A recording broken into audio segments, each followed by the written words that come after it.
Hello everyone, welcome back to BioBlossom Education with Sonali. In today's lecture, we are going to explore one of the most essential systems of our body, the digestive system. In this lecture, we will understand how the digestive system works, its major organs, and how each part plays a crucial role in maintaining our health. So let's begin our journey inside the human body and uncover the science behind digestion. तो बच्चों, हमने previous video में क्या discussion किया था about the syllabus. हमने देखा fourth semester में आपको कौन कौन सा पेपर पढ़ना है, और मैंने ये भी कहा था कि नेक्स्ट वीडियो में हम वन बाय वन सब टॉपिक्स को कवर करेंगे सब पेपर का। ओके, तो आज हम स्टार्ट कर रहे हैं आपका core paper 10 which is physiology paper, और उसमें आज हम पढ़ेंगे unit 1 that is physiology of digestion. Okay, so let's start the class. तो बेटा, फर्स्ट आप लोग को ये जानना है that what is digestion. Okay, जब हम डाइजेस्टिव सिस्टम पढ़ रहे हैं तो ऑब्वियसली हमको इतना तो पता होना ही चाहिए कि डाइजेशन किसे बोलते हैं। तो फर्स्ट आप लोग का डेफिनेशन लिखा है that it is a process that converts complex food substance into simple absorbable form through mechanical and biochemical methods. Okay, इसका मतलब क्या है बेटा कि हम जो भी खाना खा रहे हैं, अब हम क्या खाते हैं, चावल खाते हैं, उसमें क्या होता है, कार्बोहाइड्रेट। दाल खा रहे हो, उसमें क्या है, प्रोटीन। आलू की सब्जी खा रहे हो, उसमें क्या है, कार्बोहाइड्रेट। तो ये सब जो है कार्बोहाइड्रेट, प्रोटीन, फैट्स, लिपिड्स, ये सब होते हैं कॉम्प्लेक्स फूड सब्सटेंस। इसी को फर्स्ट सिंपल फॉर्म्स में तोड़ा जाता है। That means carbohydrate will break into glucose, proteins will break into amino acids, lipids will break into fatty acid, और वही सिंपल फॉर्म्स को बॉडी एब्जॉर्व कर पाता है बाय मैकेनिकल मेथड। मैकेनिकल मतलब क्या समझ रहे हो बेटा, physical breakdown of food into smaller particles.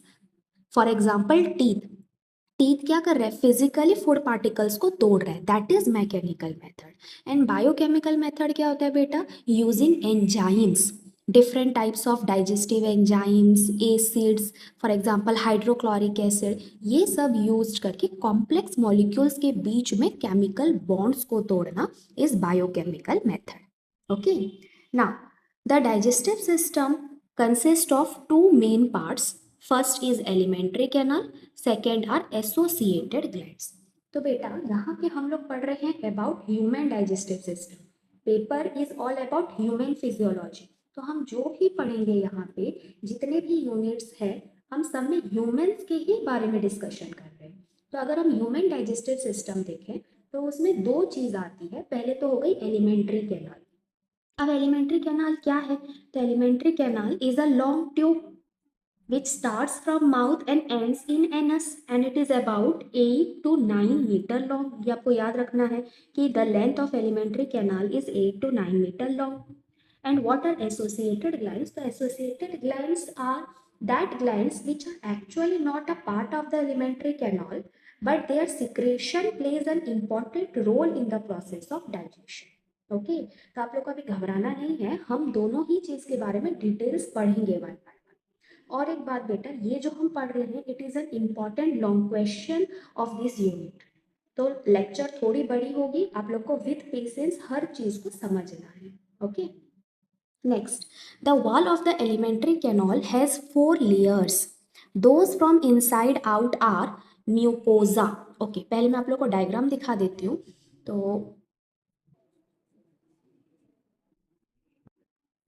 तो ये है डायग्राम। तो क्या होता है बेटा, हमारा जो एलिमेंट्री कैनल है जो कि माउथ से एनस तक रन कर रहा है, उसके वॉल में हम लोग को 4 लेयर्स देखने को मिलते हैं। ओके, आउटर मोस्ट लेयर जैसे कि आप लोग देख रहे हो, outer most layer is serosa layer. Inside the serosa layer, the muscularis layer is present. Inside the muscularis, some mucosa layer is present, and the innermost layer is mucosa layer। आप लोग diagram देख सकते हो, यहाँ पे एक transverse section लिया गया है of the wall of the elementary canal, जहाँ पे 4 लेयर्स अरेंज होके हैं। आउटर मोस्ट लेयर सेरोसा है, उसके बाद वाला लेयर मस्कुलरिस लेयर है। मस्कुलरिस लेयर में फिर क्या होंगे, मसल्स प्रेजेंट होंगे।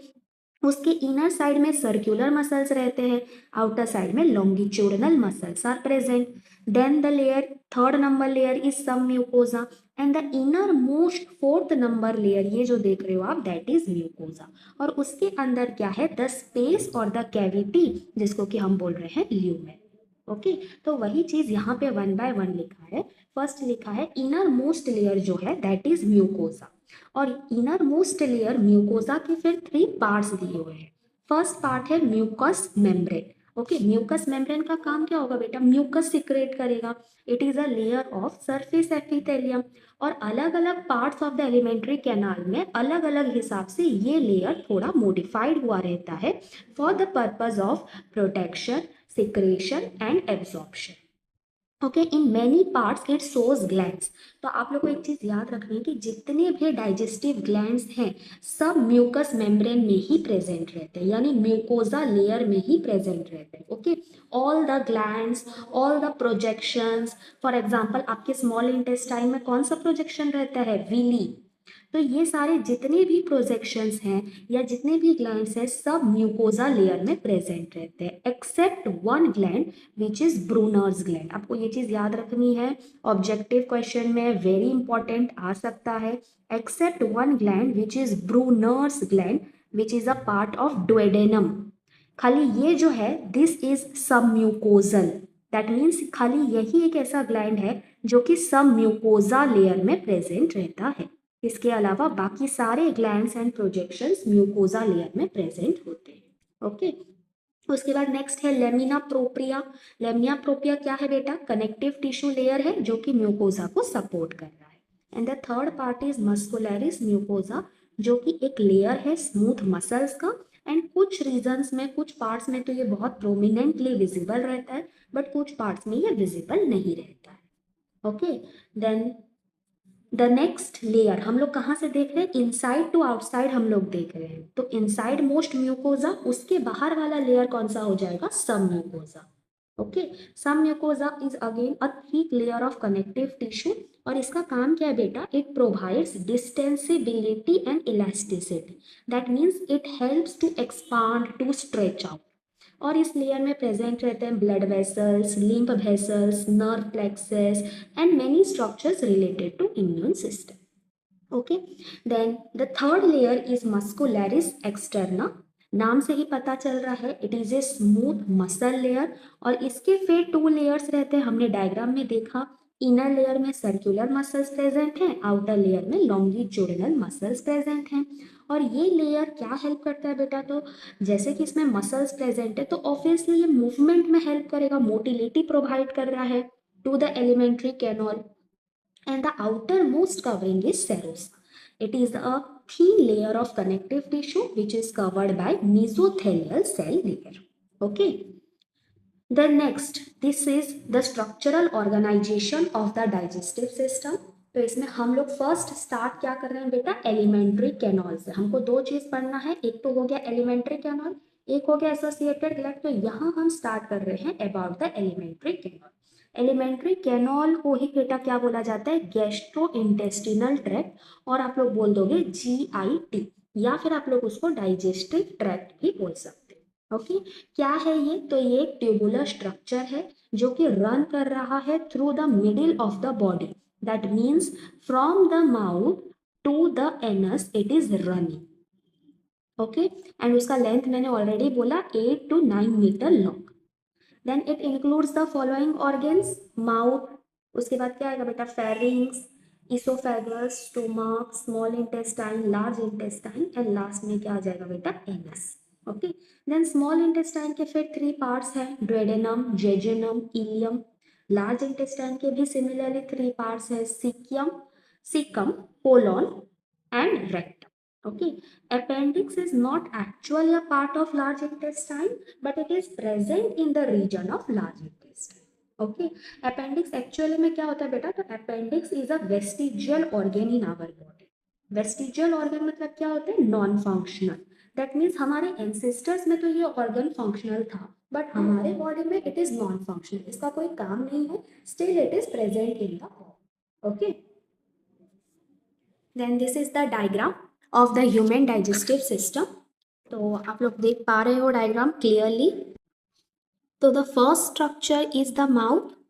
Now, mouth is the first part where the food enters, and the mouth opens into a region which is known as buccal cavity. That means आप जब अपना मुंह खोलोगे तो जो मुंह खोलने के बाद एरिया देख रहे हो आप उसको हम लोग बोलते हैं buccal cavity. Buccal cavity is also known as oral cavity. Oral word is related with the mouth. Okay. Now buccal cavity में क्या क्या प्रेजेंट रहता है बेटा? तो बक्कल कैविटी में प्रेजेंट रहता है टंग, salivary glands. Also buccal cavity consists of teeth. ठीक है, टीथ प्रेजेंट है, टंग प्रेजेंट है, सेलिवरी ग्लैंड्स प्रेजेंट है.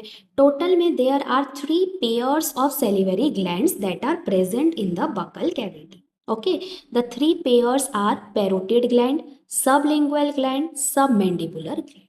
तो आपको याद रखना है parotid gland is the largest salivary gland. Okay, and parotid gland कहाँ प्रेजेंट है अगर हम देखें तो it is present in front of the ear. Location क्या है? It is present in front of the ear. अगर हम देखें सबलिंगुअल ग्लैंड कहाँ प्रेजेंट है तो it is present under the tongue. Lingual word refers to tongue. And submandibular gland अगर हम देखें तो it is present below the jaw. Jaws के नीचे, जबड़ा के नीचे प्रेजेंट रहता है सबमैंडिबुलर ग्लैंड. और ये सेलिवरी ग्लैंड्स का काम क्या है बेटा? तो ऑब्वियस बात है they helps in the secretion of saliva. और हेल्प क्यों बेटा? They produce saliva actually. Okay, then the next structure after mouth and buccal cavity is pharynx. Okay, now what is pharynx? तो फेरिंग्स को हम लोग throat भी बोल सकते हैं. It is a funnel shaped structure, about 5 inch का रहता है, and it is the common pathway for food and air. That means हम जो मुंह से खाना खा रहे हैं, नोज से सांस ले रहे हैं, that food and air meet at a place which is known as pharynx. और फेरिंग्स के बाद क्या होता है बेटा? खाना अपना फूड पाइप में एंटर कर जाएगा एंड विंड या एयर अपना विंड पाइप में एंटर कर जाएंगे. Okay, now the next structure after pharynx is known as oesophagus. तो मैंने जैसे बोला कि खाना अपना फूड पाइप में एंटर कर जाएगा, तो basically the food pipe is known as oesophagus. Oesophagus ही फूड पाइप है, तो जहाँ पे खाना एंटर कर रहा है. ओके, ना आप लोग देख पा रहे हो ईसोफेगस एक ट्यूब लाइक स्ट्रक्चर है जिसका काम क्या है? That it is carrying the food from the buccal cavity और pharynx to the stomach. Clear? Now oesophagus में आप लोग को एक चीज याद रखनी है कि यहाँ पे कोई भी डाइजेशन नहीं होता है फूड का. यहाँ पे खाली मूवमेंट हो रहा है फूड का, and that is by the process of peristalsis. Okay, and oesophagus is about 25 centimetre long. Clear? ये सब चीजें आपको याद रखनी है.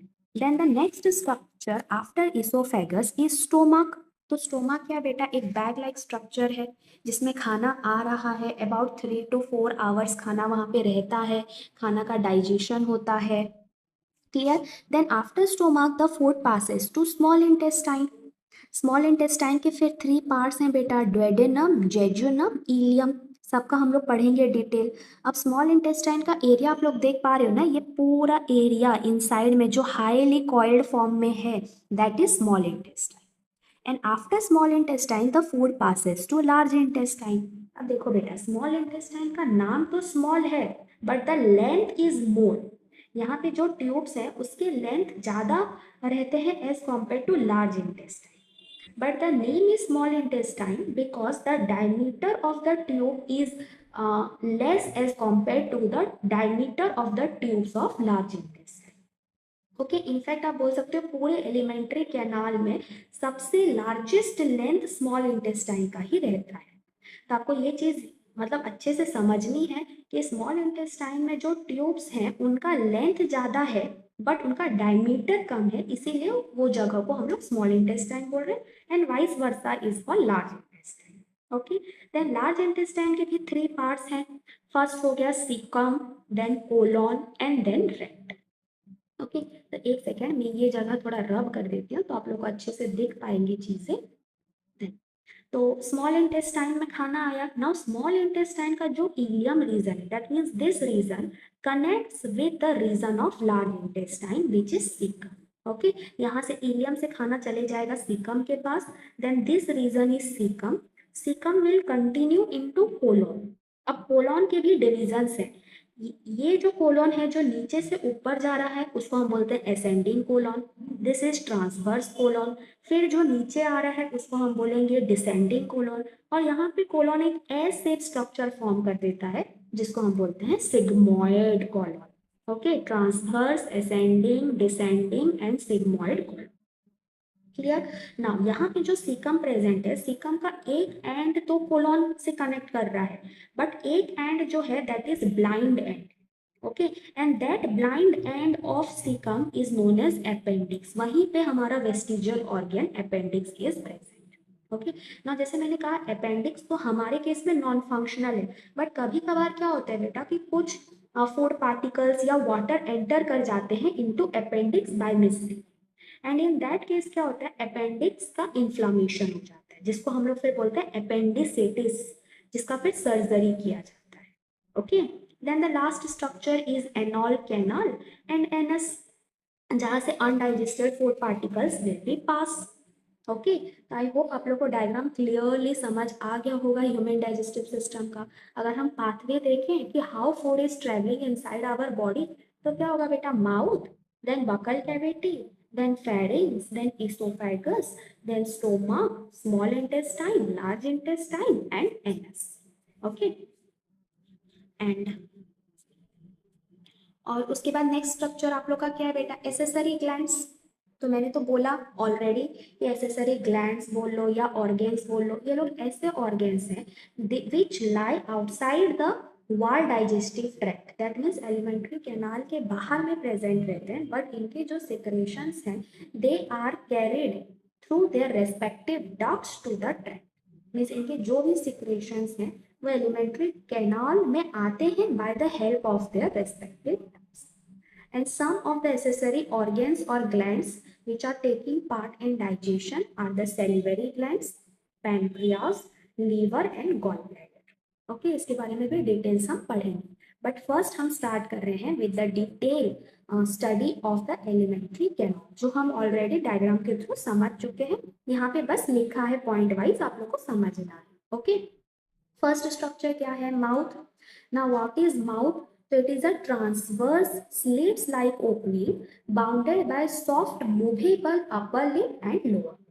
Okay, and lower lip and upper lip के बीच में जो स्पेस होता है उसको हम लोग क्या बोलते हैं बेटा, वेस्टिब्यूल। तो बेसिकली माउथ कुछ भी नहीं है, एक ओपनिंग है which is bounded by the upper and lower lip and through the mouth we are taking food inside the buccal cavity. Okay, ना माउथ के इनसाइड जो जगह है उसको हम क्या बोल रहे हैं, बकल कैविटी। अब बकल कैविटी क्या है, it is a special part. और अगर हम देखें तो buccal cavity is bounded from above by palate, that means buccal cavity का जो छत है बेटा, roof of the buccal cavity को हम लोग क्या बोलते हैं, पैलेट। अब palate is divided into two parts, first is hard palate, second is soft palate. तो एंटेरियर साइड में प्रेजेंट रहता है हार्ड पैलेट, पोस्टेरियर साइड में प्रेजेंट रहता है सॉफ्ट पैलेट। ओके, और पैलेट का काम क्या है बेटा, तो वो हमारे बकल कैविटी या ओरल कैविटी को सेपरेट कर रहा है फ्रॉम द नासाल पैसेज। क्लियर। तो समझ आ गया, बकल कैविटी का जो छत है, रूफ है, उसको हम क्या बोल रहे हैं, पैलेट। देन बकल कैविटी का बिलो यानी floor of the buccal cavity is throat. और अगर हम साइड में देखें तो बकल कैविटी के साइड्स में क्या प्रेजेंट है बेटा, cheek and jaws. Okay, next, on the floor of the buccal cavity, buccal cavity के रूफ में तो पैलेट प्रेजेंट है। अगर हम बकल कैविटी का फ्लोर देखें तो floor of the buccal cavity में प्रेजेंट है tongue. Now what is tongue? तो tongue is an elongated muscular structure और ऑर्गन जो कि बकल कैविटी के फ्लोर के साथ अटैच होके है, but on the posterior side. आप लोग देखो ना, टंग जो है एंटीरियर साइड में फ्री है, टंग पोस्टीरियर साइड में कनेक्टेड है टू द बकल कैविटी। और वो जो बकल कैविटी के फ्लोर से कनेक्टेड है that is by the help of some membranous median folds which is known as frenum. Clear. Now tongue का इंपॉर्टेंस क्या है बेटा, तो टंग में प्रेजेंट रहते हैं वेरियस टेस्ट बड्स जिसको कि हम लोग पैपिला भी बोलते हैं। लाइक क्या क्या पेपिला प्रेजेंट हैं? फंगीफॉर्म, फीलीफॉर्म, सर्कमवेलेट एंड फोलिएट। और ये सब पेपिला या टेस्ट बर्ड का काम क्या है बेटा? कि वो लोग हमको फूड का टेस्ट बता रहे हैं कि हम जो खाना खा रहे हैं वो सॉल्टी है कि सोर है कि स्वीट है या बिटरनेस है। Okay, besides the taste, tongue also helps in mastication. Mastication मतलब क्या होता है बेटा? च्युइंग, चबाने में। मेजरली तो चबाने में टीथ हेल्प कर रहा है, बट टू सम एक्सटेंट टंग भी हेल्प करता है। उसके बाद डिग्लूटिशन, दैट मीन्स स्वेलोइंग, हम जो खाना गिल रहे हैं उसमें टंग हेल्प कर रहा है। उसके बाद secretion, cleaning, drinking and making speech, very important. हम जो बात कर पा रहे हैं, जो बोल पा रहे हैं, वो सब हमारे टंग की वजह से ही हो रहा है। अगर आपको नहीं लगता तो आप लोग अपना टंग होल्ड करके देख लो, जीभ पकड़ लो हाथ से, उसके बाद आप बोल पाओगे क्या बेटा? नहीं, उसके बाद ऊ आ ऐसे आवाज निकलेगी। ठीक है। Then the next structure present is teeth. Okay, buccal cavity में टीथ है, अपर जॉ लोअर जॉ दोनों ही जॉज में टीथ प्रेजेंट हैं। अब टीथ हैं क्या? तो हार्ड स्ट्रक्चर्स हैं which are formed from dentine and covered by enamel. और आप लोग को पता है enamel is the hardest substance of our body. Next, the dentition in human is thecodont. यहाँ पे आप लोग को मेजर 3 वर्ड्स याद रखना है। फर्स्ट हो गया thecodont, then diphyodont and then heterodont. Okay, तो जो ह्यूमन डेंटिशन होता है फर्स्ट वो होता है थीकोडोंट। थीकोडोंट मतलब क्या होता है बेटा? हमारा जो टीथ है that is lodged in the sockets of the jaw bone. हमारा जॉ में पूरा लॉज्ड होके सॉकेट्स, प्रॉपर सॉकेट्स में टीथ इज प्रेजेंट, और इसीलिए हमारा teeth is not so much easily breakable. That is thecodont dentition. उसके बाद दिया है डाइफोडोंट। डाई मतलब क्या होता है बेटा? Two. That means throughout our life time 2 sets of teeth are present. That means क्या होता है बेटा? जब हम छोटे होते हैं तो हमारा एक टीथ होता है मिल्क टीथ, जो कि फिर रिप्लेस्ड हो जाता है by permanent teeth. That means 2 sets of teeth we have throughout our life. Then दिया हेटेरोडोंट। हेटेरो मतलब क्या होता है बेटा? डिफरेंट। और आप यहाँ पे जो देख रहे हो डोंट, डोंट वर्ड का मतलब होता है टीथ। तो heterodont that means we have different types of teeth, and generally अगर हम देखें तो we have 4 different types of teeth, and they are incisor, canine, premolar and molar. Okay, now structurally तो सब सिमिलर है, बट फिर भी इन लोग के शेप्स अलग रहते हैं and they have different functions. For example अगर हम इंसीजर देखें तो दे help in biting and cutting of food, canines help in tearing of flesh, and premolar and molars help in chewing and crushing of food. Okay, तो basically this is the structure of our buccal cavity बेटा। तो यहाँ पे आप लोग देखो properly एक एक स्ट्रक्चर, ये लिप्स है, this is gingiva that means gums, मसूड़ा। देन रूफ, हम बोले रूफ को हम क्या बोलते हैं? पैलेट। एंटीरियर में है हार्ड पैलेट, पोस्टीरियर साइड में है soft palette. Then some palatine tonsils are also present in the palate region. Basically palatine tonsil are a part of our immune system. तो उसको हम लोग को यहाँ इतना डिटेल नहीं पढ़ना, आप लोग इतना जानो बस, they are a part of our immune system. Okay, then आप लोग देखो papilla of tongue, that means tongue में taste buds are present. Then different types of teeth आप लोग देख पा रहे हो। फर्स्ट फ्रंट में जो रहता है that is incisor, that means यहाँ ये फ्रंट रीजन में जो टीथ है in both upper and lower jaw, उसको हम बोलते हैं इंसीजर। इंसीजर के साइड साइड में प्रेजेंट रहता है कैनाइन। कैनाइन के बाद है प्रीमोलर, एंड पूरा लास्ट यहाँ पे जो प्रेजेंट है teeth that is molar teeth. Okay, then tongue present है। उसके बाद आप एक स्ट्रक्चर देख रहे हो युअल्वा। अल्वा क्या होता है बेटा? तो basically it is a fleshy tissue like structure which is hanging from the centre. ये वाला जो स्ट्रक्चर है दैट इज अल्वा, और that is hanging from the centre of the soft palate at the back of the throat. Okay, and basically ये structure का काम क्या है बेटा? तो इट प्रिवेंट्स द फूड और any liquid part from entering the नासाल cavity. जब भी हम खाना खा रहे हैं तो ये क्या करता है? ये इंश्योर करता है कि हमारा जो भी खाना है वो बाय चांस भी हमारे नेजल कैविटी में एंटर ना कर जाए। Okay, I hope you are clear up to this. Then यहाँ पे जो बेटा आप लोग का दिया हुआ है एक टेबल के सेक्शन में, दिस इज ह्यूमन डेंटिशन। तो टोटल हम देखें तो हमारे पास परमानेंट टीथ 32 प्रेजेंट रहते हैं। मैंने बोला एक तो होता है milk teeth is about 20 in number, और एक होता है permanent teeth which is about 32 in number. Okay, तो यहाँ पे जो लिखा हुआ है वो है human dentition, that means how 32 teeths are arranged और प्रेजेंट इन आवर माउथ और बकल कैविटी। ओके, तो बेसिकली ह्यूमन डेंटिशन को हम कैसे समझते हैं या कैसे मेजर करते हैं वो मैं आप लोग को बता देती हूँ। पहले मैं ये इरेज कर दे रही हूँ ताकि क्लियरली आप समझ पाओ। तो फर्स्ट हम क्या करते हैं, टू अंडरस्टैंड और to calculate the human dentition, हम लोग हमारा जो माउथ है, upper jaw and lower jaw, उसको हाफ में डिवाइड कर देंगे। ओके, फर्स्ट क्या हुआ बेटा, अपर में 16 टीथ है प्रेजेंट, लोअर जॉ में 16 टीथ होगा, तभी तो टोटल 32 टीथ्स होंगे। क्लियर, तो हम अगर डिवाइड कर दिए दैट मीन्स ये सेक्शन में 8 टीथ, ये सेक्शन में 8, सिमिलरली यहाँ 8 टीथ एंड यहाँ 8 टीथ प्रेजेंट है। अब हमको ह्यूमन डेंटिशन कैलकुलेट करना है by taking only 1/2 of this section. Lower jaw का 1/2 हम लेंगे, अपर जॉ का 1/2 को हम कंसिडर करेंगे। ओके, तो हम क्या करेंगे, अपर जॉ का 1/2 बाय लोअर जॉ का 1/2 को लिखेंगे। क्लियर, तो अपर जॉ एंड लोअर जॉ का आप 1/2 देखो तो क्या होगा, फर्स्ट है आपका 2 incisor, 1 canine, 2 premolar and 3 molar.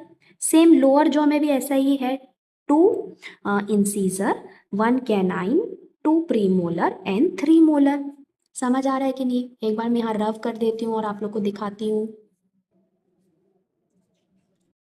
तो देखो बेटा, जब हम सेक्शन डिवाइड किए तो ये फर्स्ट दो हो गए, यहाँ से हम लोग सेक्शन डिवाइड किए हैं, फर्स्ट दो हो गए इंसीजर, यहाँ एक कैनाइन है, उसके बाद 3 मोलर्स प्री मोलर्स हैं, और उस सॉरी 2 प्री मोलर्स हैं एंड 3 मोलर्स हैं।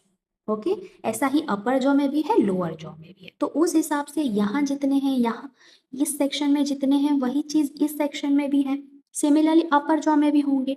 तो टोटल ओवरऑल कितने हो गए, अपर जॉ में 16, लोअर जॉ में 16, and as a result we have 32 teeth. तो आप लोग को ये चीज यहाँ पे याद रखनी है, क्या चीज याद रखनी है, एक सेकेंड, आप लोग को ये चीज याद रखना है, ह्यूमन डेंटिशन का फॉर्मूला 2123/2123। ओके, वही चीज यहाँ पे लिखा गया है। वेट, लेट मी रब एवरीथिंग। ओके, देन यहाँ पे वही चीज लिखा गया बेटा, 2 incisor, 1 canine, 2 premolar and 3 molar. Okay, same denominator में भी वही है, 2 incisor, 1 canine, 2 premolar and 3 molar. I hope आप लोग को समझ आ गया कि डेंटिशन फॉर्मूला कैसे निकाला गया है फॉर ह्यूमंस, ह्यूमंस का ही this is the dentition formula. Okay, then next, buccal cavity में बेटा कुछ ग्लैंड्स भी प्रेजेंट होते हैं। For example mucus glands like palatine glands and Ebner's gland are present, जिनका काम रहता है they help in swallowing and clean. And also हमने बात किया 3 pairs of salivary glands are also present, और उनका काम क्या है, to secrete saliva. Clear, mouth complete हो गया, बकल कैविटी कंप्लीट हो गया। नेक्स्ट रीजन क्या है बेटा, pharynx. Okay, so behind the soft palate, food passage and air passage cross each other in a wide space called pharynx. ये तो हमने डिस्कशन किया। अब इम्पॉर्टेंट यहाँ पे क्या है बेटा, that pharynx has 3 parts, pharynx के 3 पार्ट होते हैं, nasopharynx, oropharynx and laryngopharynx. Okay, now क्या होते हैं, हम with the help of a diagram समझेंगे चीजों को। तो यहाँ पे हम लोग एक डायग्राम करेंगे ब्यूटीफुली और चीजों को समझेंगे। ओके,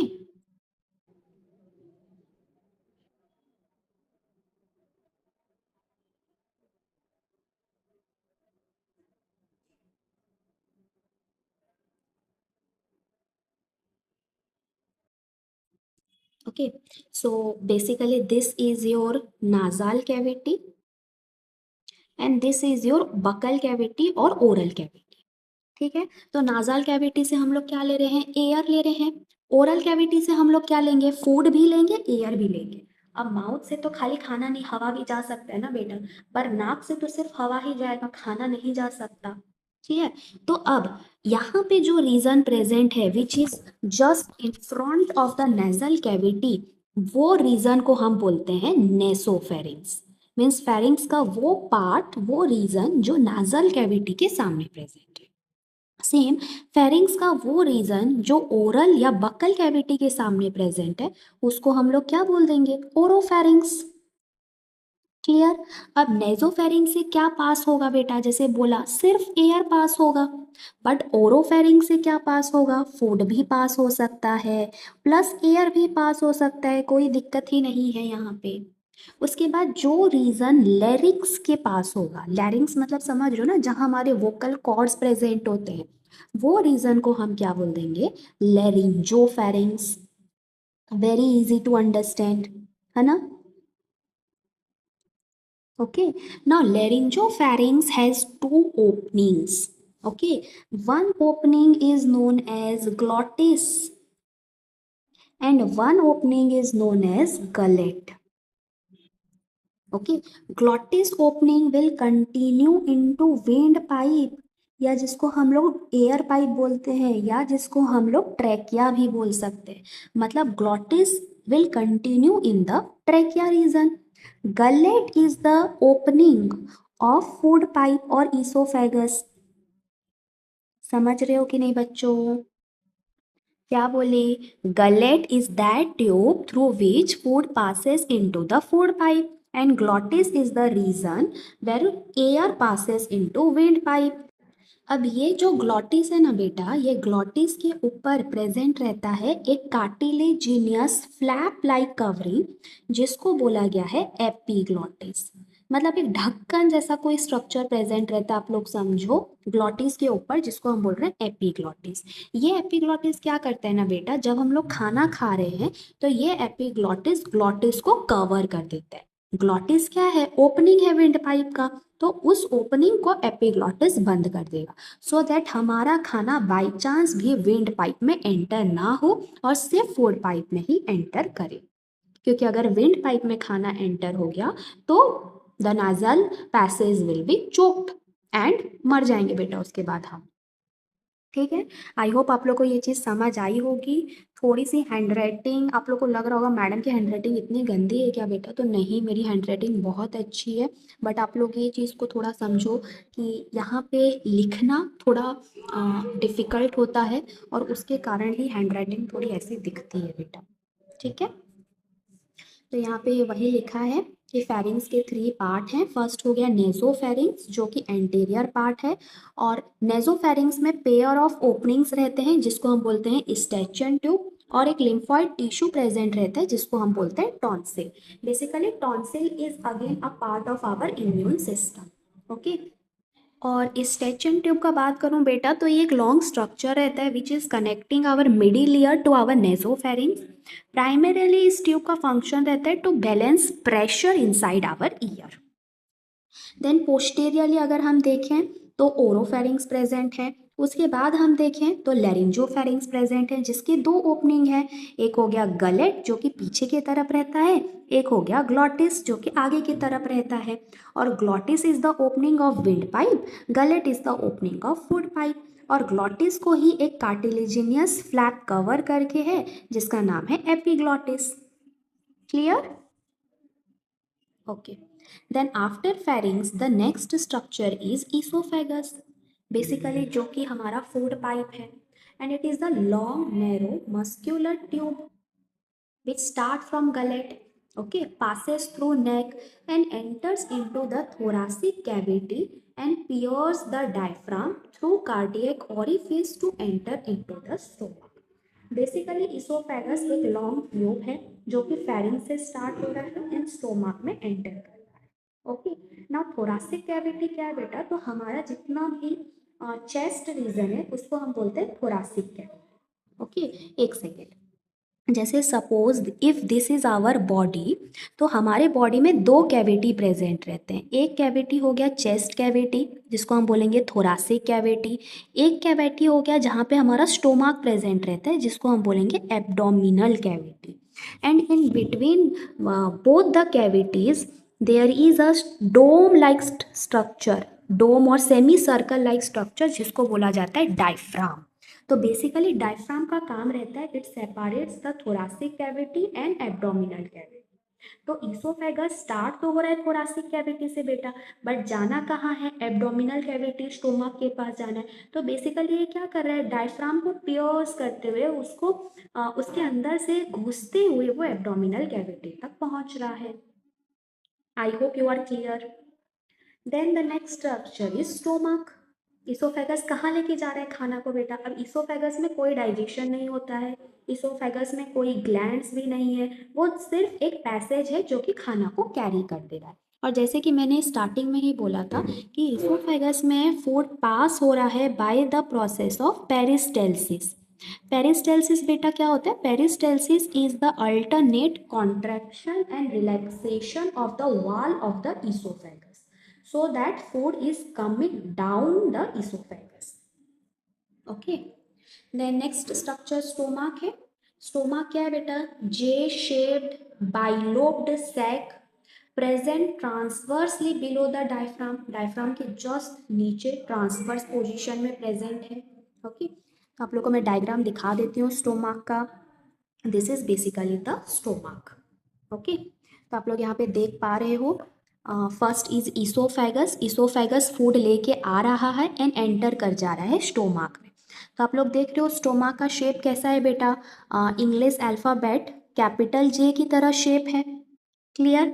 नाउ इसोफेगस जब खाना लेके एंटर करता है इनटू द स्टोमक, तो वहीं बीच में बेटा इस रीजन में एक स्पिंचर प्रेजेंट रहता है जिसको कि हम लोग बोलते हैं इसोफेजियल स्पिंचर। यहाँ जो लिखा है ना गैस्ट्रो इसोफेजियल जंक्शन, वहीं पे बेटा प्रेजेंट रहता है, इसोफेजियल स्पिंचर बोल लो या गैस्ट्रो इसोफेजियल स्पिंचर बोल लो।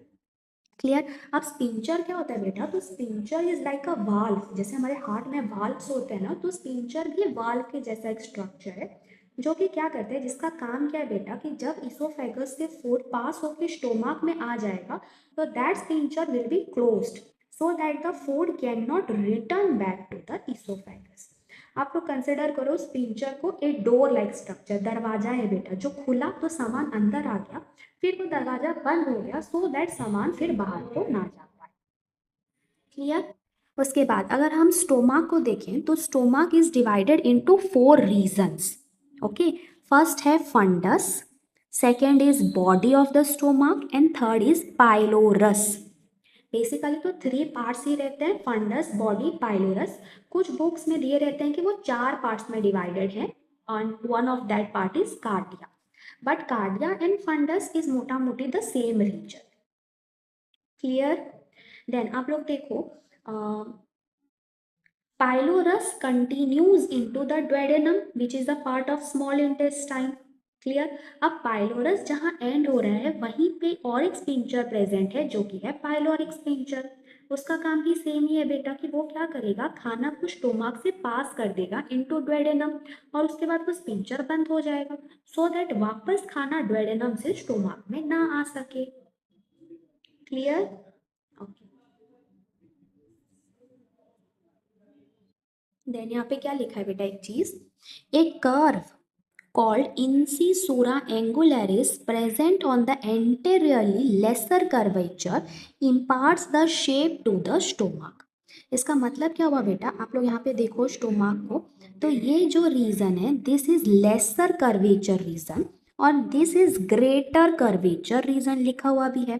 तो यहाँ पे जो कर्वेचर फॉर्म हो पा रहा है that is due to the presence of this curve. यहाँ पे जो कर्व लाइक स्ट्रक्चर फॉर्म हो रहा है एंटीरियर साइड में, जिस कर्व को ही यहाँ पे लिखा गया है इंसिसुरा एंगुलरिस, वही एक्चुअली में स्टोमक को उसका शेप प्रोवाइड कर रहा है।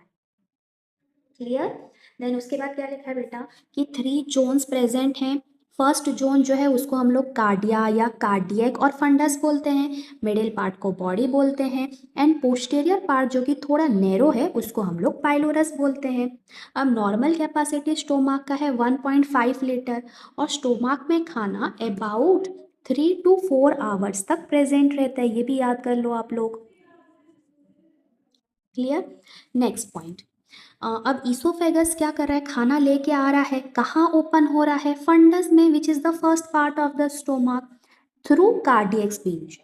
अब कार्डियक स्पिंचर ही बेटा इसोफेजियल स्पिंचर है और वही गैस्ट्रो इसोफेजियल स्पिंचर भी है। Clear? And the fundus is the largest left lobe. उसके बाद सेकेंड स्ट्रक्चर है बॉडी, जो कि प्रेजेंट है इन बिटवीन द फंडक्स और fundic and pyloric part. And the right posterior narrow conical lobe is the pylorus. Clear? अब pylorus भी फिर टू पार्ट्स में डिवाइड होके रहता है, जिसमें एक पार्ट है एंट्रम और एक पार्ट है pyloric canal. And pyloric canal का ही opening is guarded by pyloric sphincter. समझ आ रहा है कि नहीं? स्ट्रक्चर देख लो। कार्डियक एंड फंडस एक ही रीजन कंसिडर करा गया है, उसके बाद बॉडी है, उसके बाद पाइलोरस स्ट्रक्चर है। Pylorus is divided into antrum, ये जो मेन पार्ट है ये है एंट्रम। ये जो कैनाल लाइक स्ट्रक्चर है उसी को बोल रहे हैं पाइलोरिक कैनाल, जहाँ पे पाइलोरिक स्पिंचर प्रेजेंट है। क्लियर? उसके बाद आप लोग देखो कि जो स्टोमक है वहाँ पे बहुत सारा फोल्डिंग्स प्रेजेंट है, जिसको हम गैस्ट्रिक फोल्डिंग्स बोल रहे हैं। अब ये गैस्ट्रिक फोल्डिंग्स या फिर आप बोल लो ये जो प्रोजेक्शंस लाइक स्ट्रक्चर है ना बेटा, उसको बोला जाता है rugae. Okay, rugae is what, यहाँ पे लिखा हुआ है देखो, the stomach has a number of longitudinal ridges which is known as rugae. ये आप लोग को याद रखना है, जो भी प्रोजेक्शंस है that is present inside the stomach that is known as rugae. Okay, उसके बाद क्या लिखा गया बेटा, at the base of gastric folds there are gastric pits. At this gastric pits opening of gastric glands are present. Okay, तो आप लोग को इतना तो पता होगा कि स्टोमक में गैस्ट्रिक ग्लैंड्स प्रेजेंट रहते हैं। Stomach have a system of gastric glands. तो ये गैस्ट्रिक ग्लैंड्स कहाँ प्रेजेंट हैं एक्चुअली में, अगर हम देखें तो फर्स्ट हमने ये डायग्राम में देखा कि गैस्ट्रिक फोल्ड्स प्रेजेंट हैं। गैस्ट्रिक फोल्ड्स में ही क्या प्रेजेंट होते हैं, उसी के नीचे, गैस्ट्रिक फोल्ड्स के नीचे सम ऐसा पीट लाइक स्ट्रक्चर, पीट मतलब समझ रहे हो ना, डिप्रेशन लाइक स्ट्रक्चर प्रेजेंट रहता है, जिसको हम बोलते हैं गैस्ट्रिक पीट। और यही गैस्ट्रिक पीट्स में बेटा प्रेजेंट है गैस्ट्रिक ग्लैंड्स, जो कि सिक्रेट करते हैं गैस्ट्रिक जूस, जो कि फिर डाइजेशन में हेल्प कर रहा है। समझ रहे हो ना बच्चों? तो बेटा ये डायग्राम है गैस्ट्रिक ग्लैंड्स का। तो आप लोग देख रहे हो डायग्राम, ये तो स्टोमक है। अगर हम इंटीरियर सरफेस देखें स्टोमक का, तो सम पीट लाइक स्ट्रक्चर इज प्रेजेंट, जिसको इसी स्ट्रक्चर को हम बोल रहे हैं गैस्ट्रिक पीट्स। और यही गैस्ट्रिक पीट्स में प्रेजेंट है डाइजेस्टिव ग्लैंड्स, जिसको ही हम बोल रहे हैं गैस्ट्रिक ग्लैंड्स। ओके, अगर आप गैस्ट्रिक ग्लैंड्स को देखोगे सेक्शन उनका, तो these are the cells which are present in the gastric gland. ये जो गैस्ट्रिक पीट है ना बेटा, उसी का ही एक सेक्शन यहाँ पे लिया गया है कि कौन कौन से सेल्स प्रेजेंट है, और यही गैस्ट्रिक ग्लैंड है बेटा। तो गैस्ट्रिक ग्लैंड में गैस्ट्रिक सेल्स प्रेजेंट है। फर्स्ट क्या दिया है, सरफेस म्यूकस सेल्स। ओके, उसके बाद है म्यूकस नेक सेल, उसके बाद है पेरिएटल सेल। पेरिएटल सेल को हम और बोलते हैं ऑक्जेंटिक सेल्स, अदर नेम उसका। उसके बाद है चीफ सेल, और उसके बाद है जी सेल। ओके बेटा, तो ये जो रीज़न है ना जहाँ जी सेल लिखा है, यहाँ पे जो सेल्स प्रेजेंट होते हैं उनको हम बोलते हैं entero endocrine cells. That means what बेटा, ये वाले सेल्स हार्मोन सिक्रेट कर रहे हैं। बाकी जितने सेल्स हैं वो लोग एंजाइम्स या हाइड्रोक्लोरिक एसिड या म्यूकस ये सब सिक्रेट करते हैं, बट यहाँ वाले जो सेल्स हैं एंटेरो एंडोक्राइन सेल्स, वो लोग हार्मोन सिक्रेट करते हैं। क्लियर? तो यहाँ पे वन बाय वन वही लिखा है। पहले लिखा है फंक्शंस ऑफ स्टोमक। तो स्टोमक का फंक्शन क्या है बेटा, फूड को स्टोर करके रख रहा है और उसको फिर डुओडेनम को पास कर देता है। क्लियर?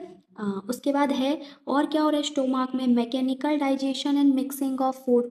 अब स्टोमक में जब फूड आता है तो वो फूड मिक्स होता है with the gastric juice, and as a result क्या होता है, there is churning process of food. Churning मतलब समझ रहे हो, मिक्सिंग मतलब जोर जोर जोर जोर मूवमेंट होता है स्टोमक का, जिससे कि उसके अंदर जो भी फूड है वो प्रॉपरली मिक्स हो जाए with gastric juice. And as a result यहाँ पे फिजिकल ब्रेकडाउन होता है of the food into more smaller particles. और यही जब प्रोसेस हो रहा है चर्निंग का, तो बोथ द कार्डियक और oesophageal sphincter and pyloric sphincter remain close, because यहाँ पे तो मूवमेंट हो रहा है ना, टरबाइन के जैसे फूड मूव कर रहा है, तो चांसेस है कि फूड वापस ऊपर या नीचे आ जाए, तो इसीलिए स्पिंचर बंद हो जाते हैं। क्लियर। उसके बाद हो रहा है एंजाइमेटिक डाइजेशन। तो एंजाइम्स लोग भी डाइजेशन कर रहे हैं बेटा। अब वो एंजाइम्स कहाँ प्रेजेंट हैं, तो गैस्ट्रिक जूस में प्रेजेंट है, जिसको गैस्ट्रिक ग्लैंड ने सिक्रेट किया है। क्लियर। अब गैस्ट्रिक ग्लैंड्स क्या होते हैं बेटा, तो ये लोग म्यूकोजल ग्लैंड्स हैं। मैंने तो स्टार्टिंग में ही बोला कि जो 4 लेयर्स हैं हमारे एलिमेंट्री कैनाल के वॉल में, उसमें जो इनर मोस्ट लेयर है म्यूकोजा लेयर, उसी में सारे ग्लैंड्स प्रेजेंट रहते हैं। ओके। और गैस्ट्रिक ग्लैंड्स कैसे हैं बेटा, तो सिंपल या तो ट्यूबुलर स्ट्रक्चर है उनका, या ब्रांच ट्यूबुलर, या फिर coil tubular glands like structure present है। ठीक है। अब गैस्ट्रिक ग्लैंड्स पूरा स्टोमक में प्रेजेंट है। तो फंडस रीजन में जो गैस्ट्रिक ग्लैंड्स हैं वो लोग क्या सीक्रेट करते हैं, म्यूकस। ओके। बॉडी रीजन में जो गैस्ट्रिक ग्लैंड प्रेजेंट है वो लोग सीक्रेट करते हैं mucus, hydrochloric acid and pepsinogen. Okay. And the gastric glands जो कि पाइलोरल या पाइलोरिक रीजन में प्रेजेंट है, वो लोग सिक्रेट करते हैं mucus, pepsinogen and gastrin. Gastrin is a hormone, बेटा याद रखना है। क्लियर। उसके बाद गैस्ट्रिक ग्लैंड्स जो कि बॉडी ऑफ द स्टोमक में प्रेजेंट है, उसमें 3 टाइप्स ऑफ सेल्स प्रेजेंट है। हमने डायग्राम में देखा भी, ये रहा डायग्राम, यहाँ पे हमने देखा, एक सेकेंड। ओके। फर्स्ट हमने क्या देखा, म्यूकस नेक सेल्स है जो कि क्या करेंगे, म्यूकस सिक्रेट करेंगे, ऑब्वियस। देन पेरिएटल सेल्स, और इसको हम क्या बोल रहे हैं, ऑक्सेंटिक सेल्स, जो कि क्या सिक्रेट कर रहे हैं, HCl। और एक है चीफ सेल जो कि क्या सिक्रेट करता है बेटा, पेप्सिन। बट एक्चुअली में पेप्सिन सिक्रेट नहीं करता बेटा, पेप्सिन का इनएक्टिव फॉर्म सिक्रेट करता है जो कि होता है पेप्सिनोजेन। ओके। मतलब जो चीफ सेल्स हैं गैस्ट्रिक ग्लैंड्स के, वो लोग सिक्रेट करते हैं pepsinogen which is an inactive form of pepsin, and this pepsinogen is converted into pepsin which is an active form by the help of HCl। Clear. और ये pepsin का काम क्या होता है बेटा, it is an enzyme which helps in the digestion of protein. Basically it is a protein digesting enzyme. Clear. तो वही चीज़ यहाँ पे लिखा हुआ है, सेम जो मैंने बोला कि म्यूकस सेल्स म्यूकस सिक्रेट करते हैं, पेरिएटल और ऑक्सेंटिक सेल्स HCl सिक्रेट करते हैं, चीफ सेल्स और उनको जाइमोजन सेल्स बोला जाता है जो कि पेप्सिनोजन को सिक्रेट करते हैं। और उन सब के अलावा और एक सेल है जी सेल ऑफ गैस्ट्रिक ग्लैंड जो कि गैस्ट्रिन हार्मोन को सिक्रेट करता है। उसके बाद डी सेल्स हैं जो कि हार्मोन सोमैटोस्टेटिन को सिक्रेट करते हैं।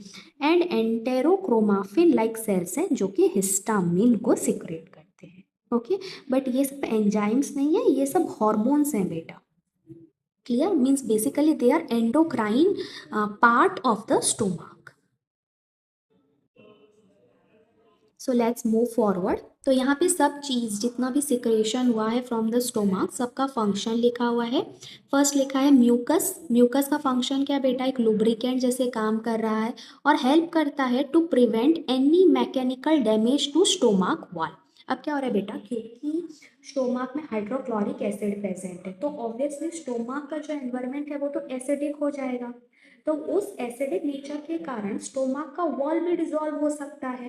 तो म्यूकस अल्कालाइन नेचर का होता है जो कि क्या कर रहा है, HCl की एसिडिटी को न्यूट्रलाइज कर रहा है और स्टोमक वॉल को प्रोटेक्ट कर रहा है from the HCl।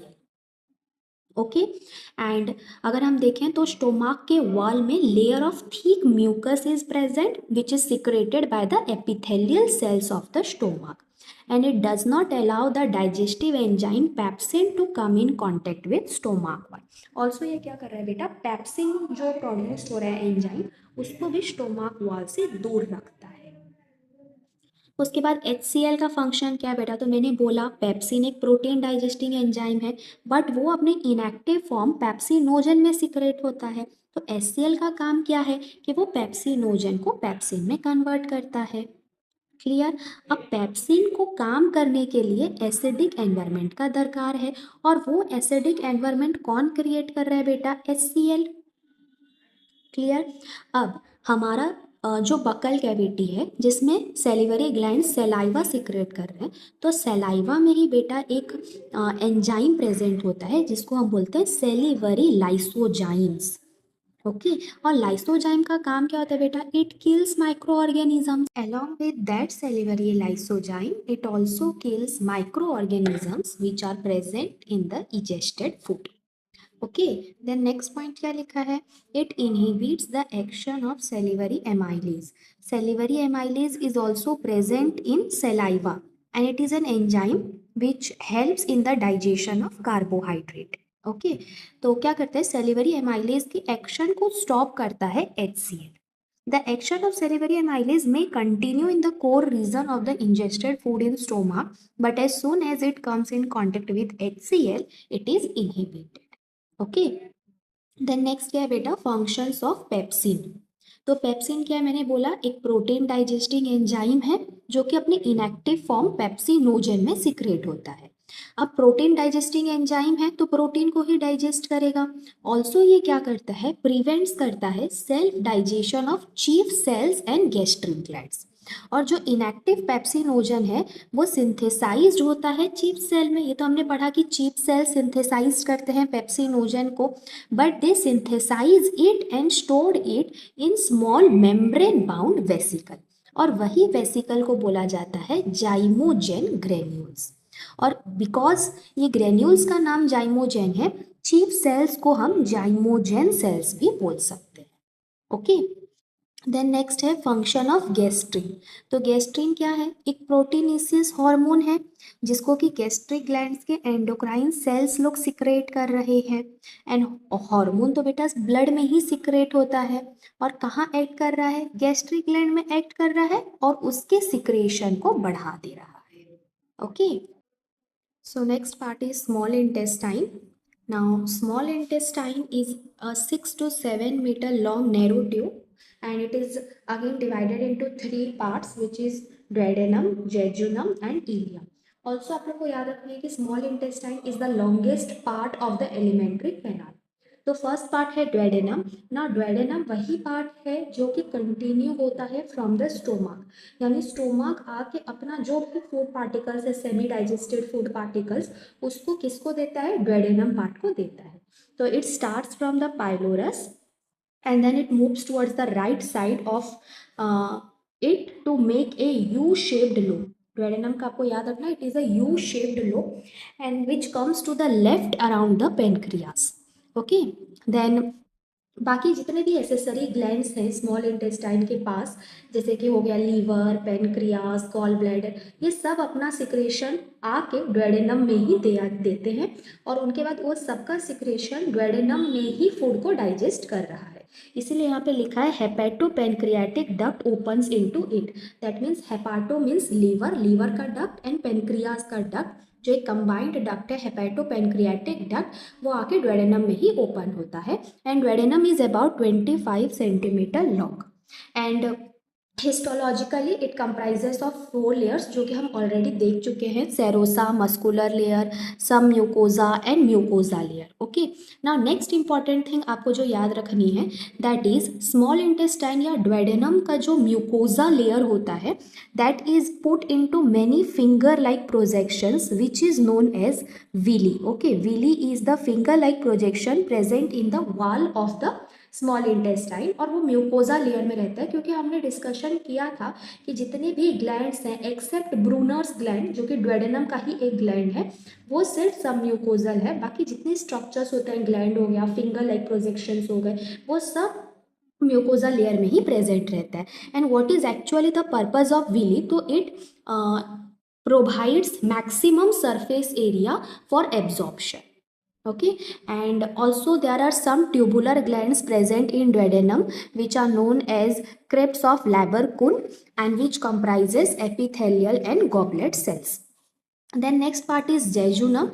It is a much coiled and a mobile tube and it is about 2/5 of the total small intestine.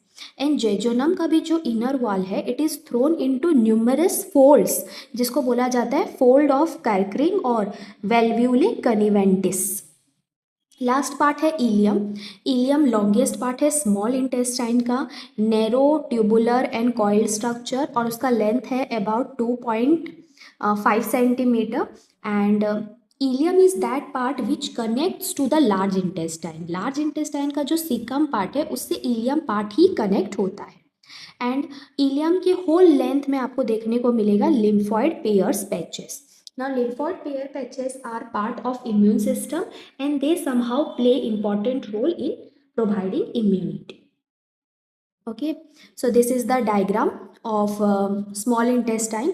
तो ये स्टोमाक पार्ट है, this is the bag of stomach, and stomach continue कर रहा है into a U shaped tube which is duodenum. देन द duodenum continues into the coiled part which is jejunum and the much coiled part is ileum. And आप लोग देखो यहीं से इलियम का जो पार्ट है वो कनेक्ट कर रहा है टू द लार्ज इंटेस्टाइन। ये लार्ज इंटेस्टाइन का सीकम पार्ट है, सीकम को वो कनेक्ट कर रहा है। Then next is large intestine. Large intestine is about 1.5 meter long, and again large intestine का 3 parts है, cecum, colon and rectum. And large intestine का सीकम पार्ट को कनेक्ट करता है स्मॉल इंटेस्टाइन का ileum part at ileocecal junction. Okay, then cecum अगर हम देखें तो it is a thin walled sac. Cecum का एक एंड तो कंटिन्यू कर रहा है कोलॉन में, बट जो अदर एंड है सीकम का वो ब्लाइंड है and it connect to a blind tube which is known as vermiform appendix. Okay, तो यहाँ पे डायग्राम देखो, आप लोग को और अच्छे से समझ आएगी बातें। Okay, this is ileum of small intestine, connect कर रहा है to caecum of large intestine. Now caecum और इलियम जिस पॉइंट में कनेक्ट कर रहे हैं उसी को बोला गया है ileocaecal junction, and at that junction ileocaecal sphincter is present which is a valve. Okay, then caecum का एक एंड तो देखो आगे कंटिन्यू कर दे रहा है इनटू कोलोन रीजन, बट और एक एंड जो है that is blind and that continues into vermiform appendix. Now, vermiform appendix is a vestigial organ in our body. That means it is non-functional in our body. But कभी कभी क्या होता है बेटा कि कुछ जैसे फूड पार्टिकल्स एंड वाटर वहाँ पे एंटर कर जाते हैं, एज अ रिजल्ट वो जगह स्वेल हो जाता है जिसको हम लोग अपेंडिसिटिस बोलते हैं, फिर उसका सर्जरी करा होता है। ओके, ना कोलोन का अगर हम देखें तो कोलोन फिर डिवाइडेड है into 4 part.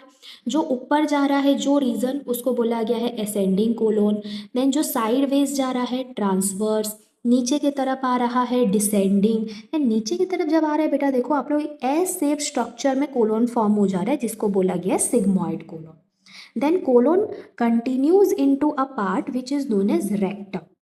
Now rectum is a temporary storage area for fecal material before it gets released to anal canal and then to outside by anus. Okay, और यहाँ पे और एक वर्ड लिखा गया है हॉस्ट्रा। तो बेसिकली हॉस्ट्रा क्या है, ये जो पॉकेट लाइक स्ट्रक्चर्स आप देख रहे हो कोलोन में, that pocket like structures is known as haustra. Okay, तो यहाँ पे वही सब चीज़ लिखा हुआ है। कोलोन में देख लो, कोलोन में लिखा है सेक्यूलेटेड वाइड ट्यूब है, चौड़ा होके रहता है, मेजर पोर्शन है लार्ज इंटेस्टाइन का, और उसके 4 पार्ट है ascending, transverse, descending and sigmoid. उसके बाद कोलोन में अगर आप देखोगे मिड लाइन ऑफ कोलोन में longitudinal band of muscles are present which is known as taeniae. Okay, तो बेसिकली टेनिए क्या है मैं दिखा रही हूँ आप लोग को डायग्राम में। ये जो मसल्स है दिस मिड लाइन, कोलोन के मिड लाइन में कुछ मसल्स लॉन्गिट्यूडनल मसल्स प्रेजेंट रहते हैं जिनको ही बोला गया है taeniae. Okay, and due to the contraction process of taeniae pocket like structures are form which is known as haustra. Okay, then next rectum 12 centimetre narrow tube है, उसका काम क्या है, store faecal material, absorb water and helps in excretion. And last में जो भी आपका undigested waste है that will open outside through anal canal and then finally through anus. Okay, then यहाँ पे कुछ इंपॉर्टेंट पॉइंट लिखा है about small intestine.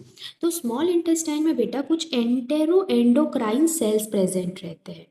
Endocrine cells मतलब क्या, ऐसे सेल्स जो हार्मोन सिक्रेट कर रहे हैं, और entero word is connecting with intestine, that means some endocrine cells which are present in the small intestine and they secrete peptide hormones.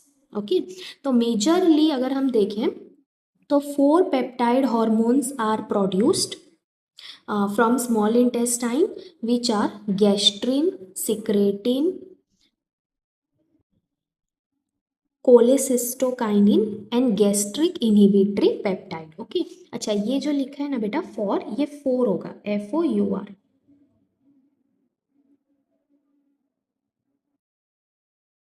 4 major peptide hormone secrete हो रहे हैं। फर्स्ट हो गया गैस्ट्रिन। अब गैस्ट्रिन को कौन सीक्रेट करता है? G cells. Okay, G cells are present which secrete gastrin, और गैस्ट्रिन के नाम पे ही है कि वो गैस्ट्रिक ग्लैंड के ऊपर एक्ट करेगा एंड गैस्ट्रिक जूस के सिक्रेशन में हेल्प करेगा। That means HCl and pepsinogen को सीक्रेट कर रहा है।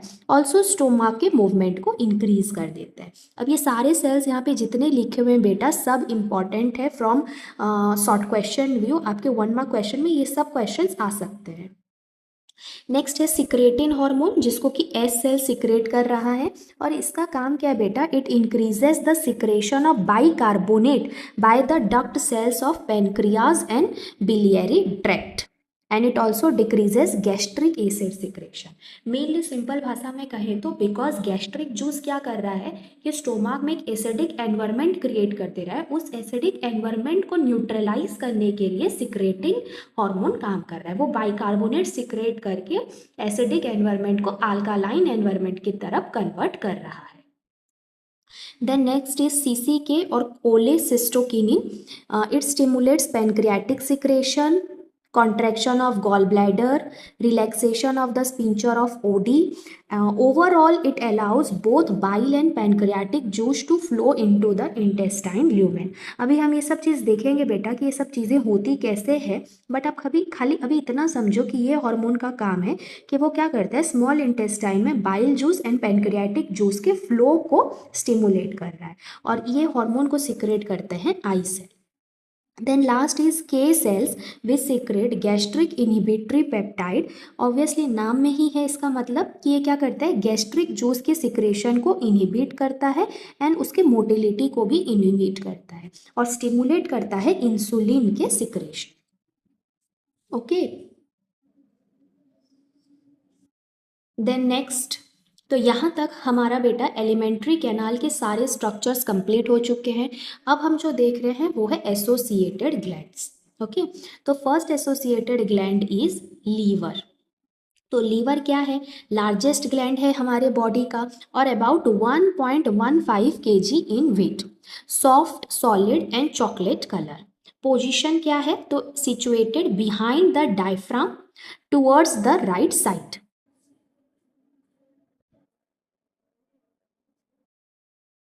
तो लीवर लार्जेस्ट ग्लैंड है बॉडी का, एक second, largest gland in the body, और उसका अबाउट वेट है 1.15 kg, soft solid and chocolate colour.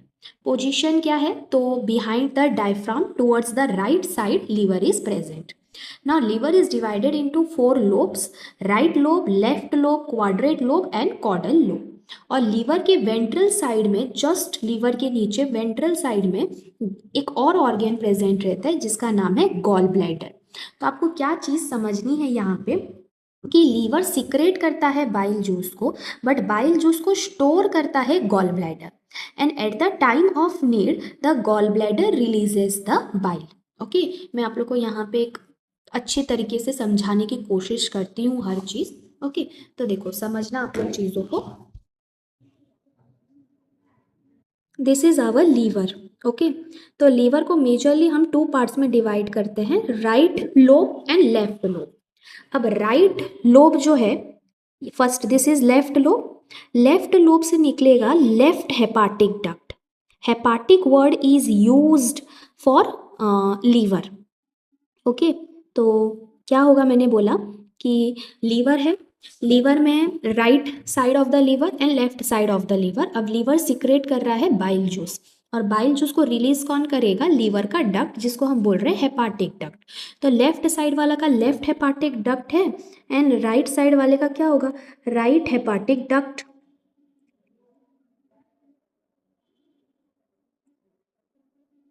Okay, अब यहाँ से राइट साइड का निकल रहा है, लेफ्ट साइड का निकल रहा है, कॉमनली जो दोनों आ रहे हैं उसको हम क्या बोल देंगे? Common hepatic duct, common HD लिख देती हूँ मैं, हेपाटिक डक्ट।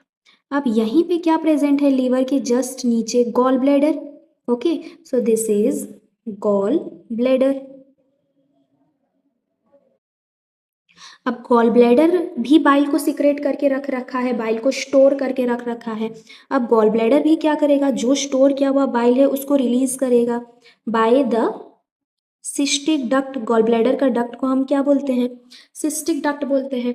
अब यहाँ से फिर जो ट्यूब निकल रहा है जो कि cystic duct and common hepatic duct को मिला के फॉर्म हुआ है उसको हम लोग बोलेंगे CBD, common bile duct. Okay, and this common bile duct enters into the pancreas which is a leaf like structure। अब पेनक्रियास का अपना भी डक्ट होगा बेटा, ऑब्वियस बात है, जिसमें वो अपनी सिक्रेशंस को पोर आउट करेगा।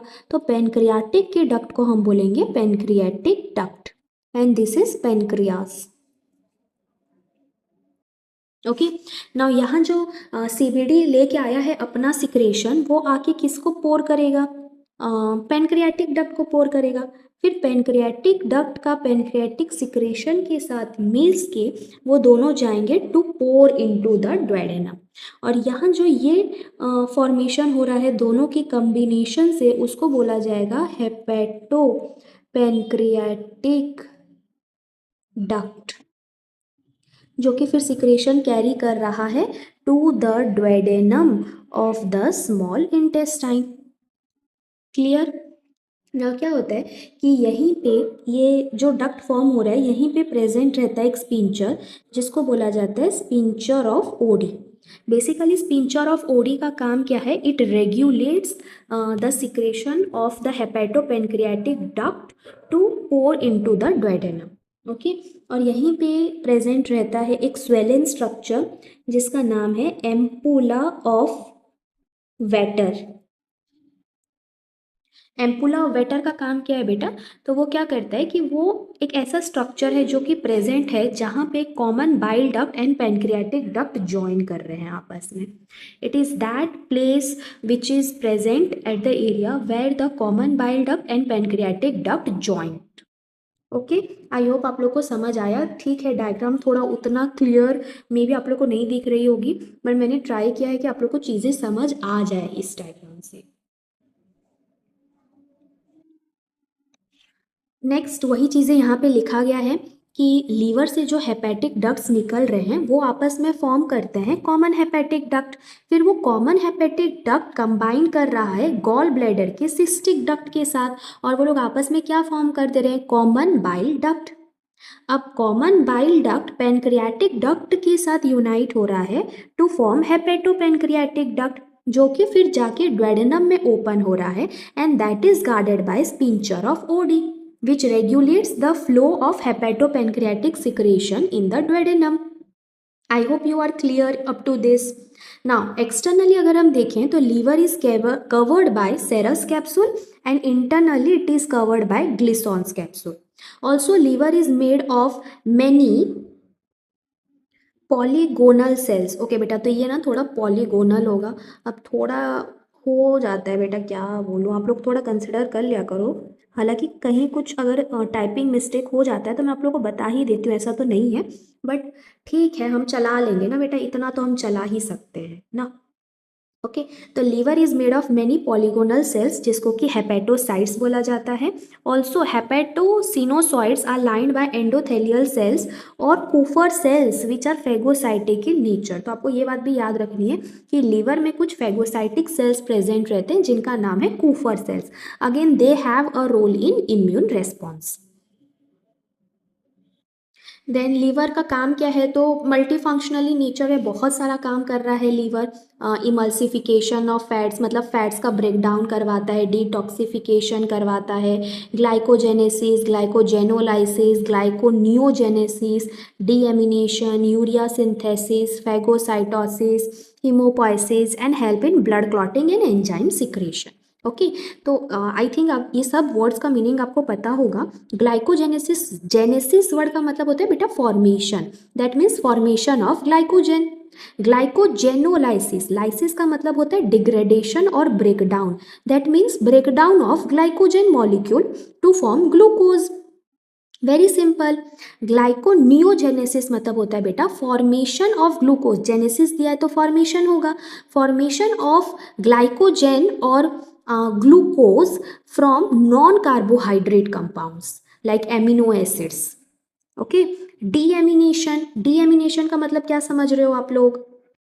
उसका मतलब होता है removing of an amine group from an organic molecule like amino acid. मतलब बेसिकली एमिनो एसिड से एमिनो ग्रुप को हटाना है। ओके। और बाकी तो आपको पता होगा हीमोपोइसिस मतलब formation of blood cells. Okay. Then next is our pancreas. तो basically it is a soft elongated flattened irregular organ which is situated parallel to the stomach.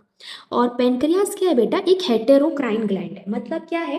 इसको हम लोग मिक्सोक्राइन ग्लैंड भी बोलते हैं। That means it can behave like both endocrine gland and exocrine gland. Endocrine gland की जैसे काम करके वो हार्मोन सिक्रेट करता है। और जो एंडोक्राइन पार्ट है पेनक्रियास को, उसको बोला गया है आइलेट्स ऑफ लैंगरहैंस, जो कि हार्मोन सिक्रेट करता है like glucagon, insulin and somatostatin. और पेनक्रियास का जो एक्सोक्राइन पार्ट है उसको हम लोग बोलते हैं एसिनी।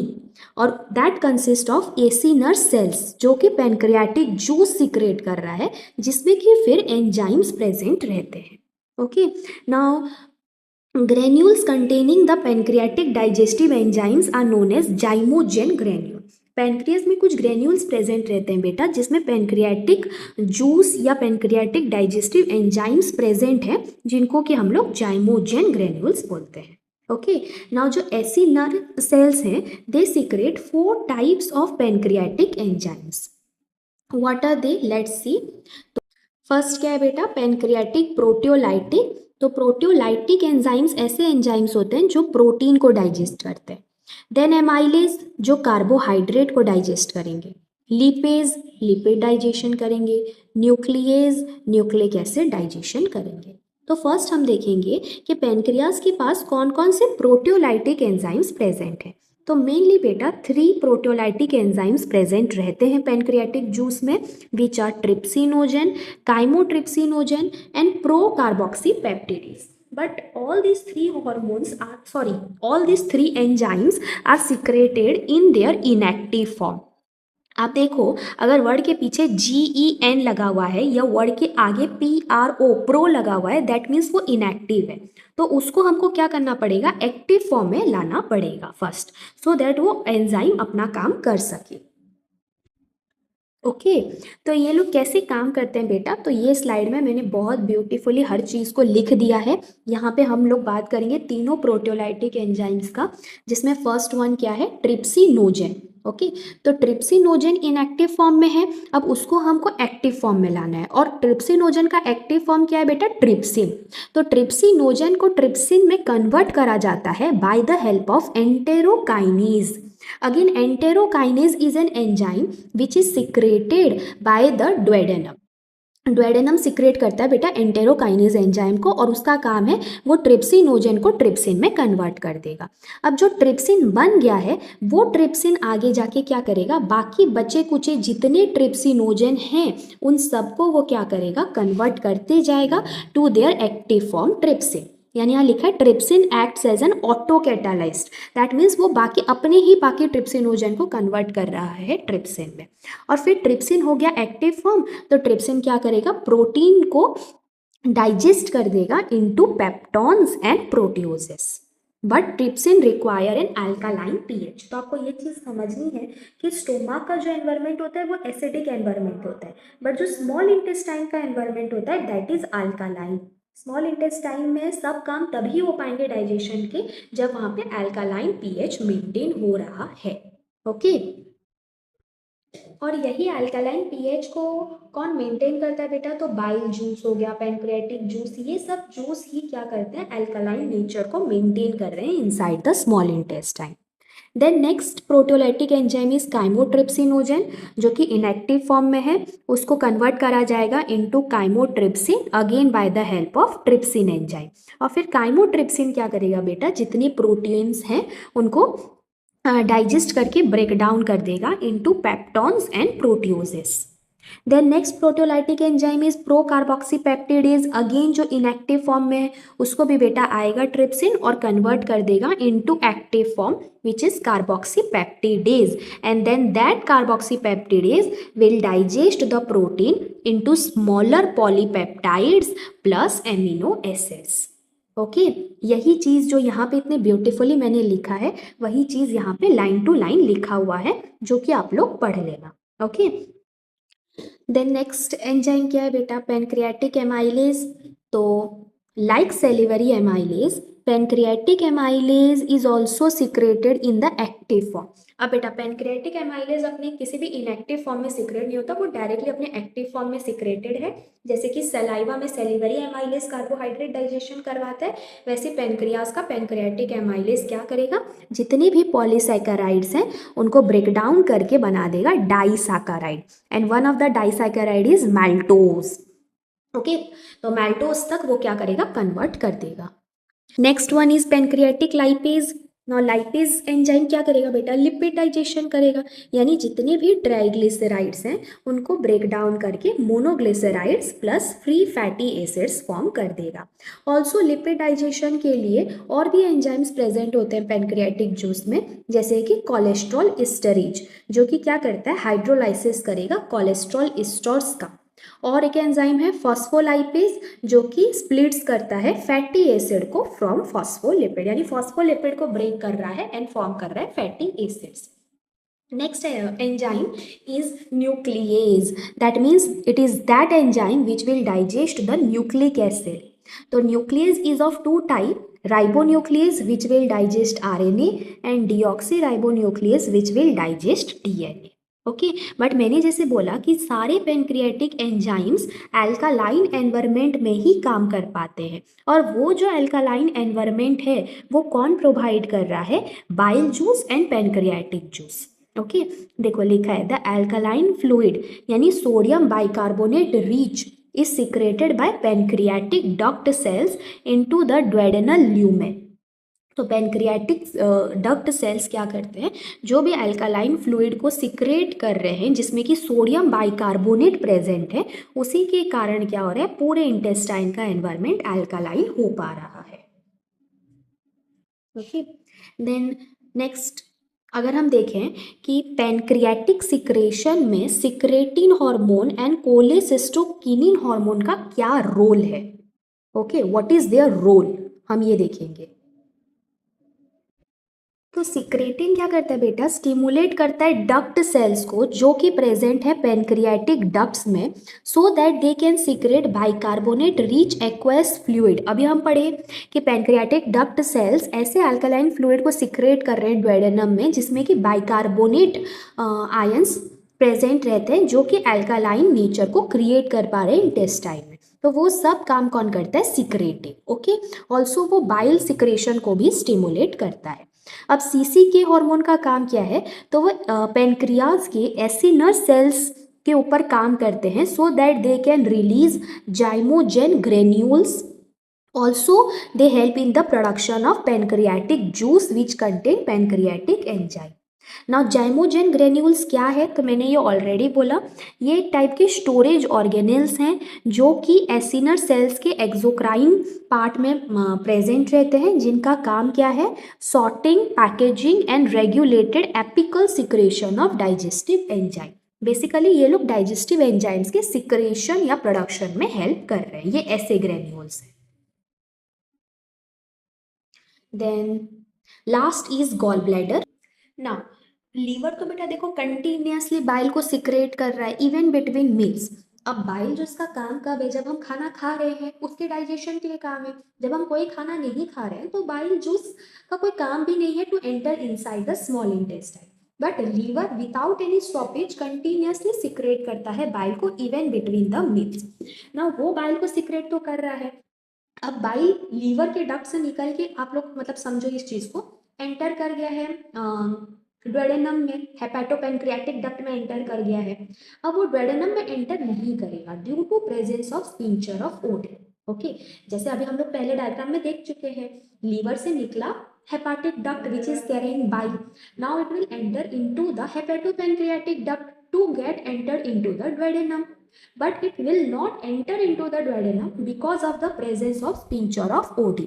That sphincter of Oddi prevents the entry of bile into the duodenum when there is no need. वो स्पिंचर क्या रहता है बेटा, क्लोज्ड रहता है. तो जब स्पिंचर क्लोज्ड है तो duodenum में एंटर नहीं कर पाएगा बाइल, तो वो बाइल क्या होता है, वापस चले जाता है इनटू गॉल ब्लैडर.